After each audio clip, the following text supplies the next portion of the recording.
اعوذ باللہ من الشیطان الرجیم بسم اللہ الرحمن الرحیم۔ سورۃ الفاتحہ اور سورۃ الکوثر کا خاص عمل۔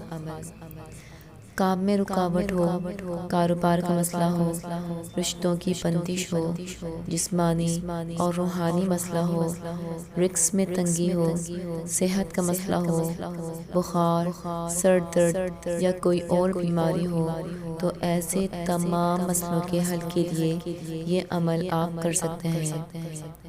اس سے پہلے اگر آپ نے ہمارے یوٹیوب چینل سبسکرائب نہیں کیا تو سبسکرائب کر لیں اور بیل آئیکن پر پریس کر دیں تاکہ ہماری ہر نئی آنے والی ویڈیو آپ تک آسانی سے پہنچ سکے۔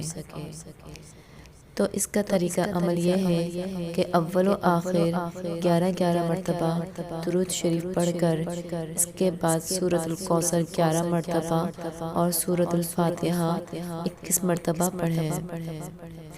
یہ عمل آپ 11 دن تک ہر نماز کے بعد 21 مرتبہ پڑھیں۔ اگر کسی کام کے لیے کر رہے ہیں تو کام کا تصور کریں، اگر کسی بیماری کے لیے کر رہے ہیں تو جب پڑھائی ختم ہو جائے تو مریض کو پانی پر دم کر کے پلا دیں، انشاءاللہ بڑی سے بڑی بیماری ختم ہو جائے گی۔ اس عمل کو آپ خود بھی کریں اور صدقہ جاریہ کی نیت سے آگے بھی شیئر کریں۔ جزاک اللہ خیرا، اپنا بہت خیال رکھیے گا۔ اللہ حافظ۔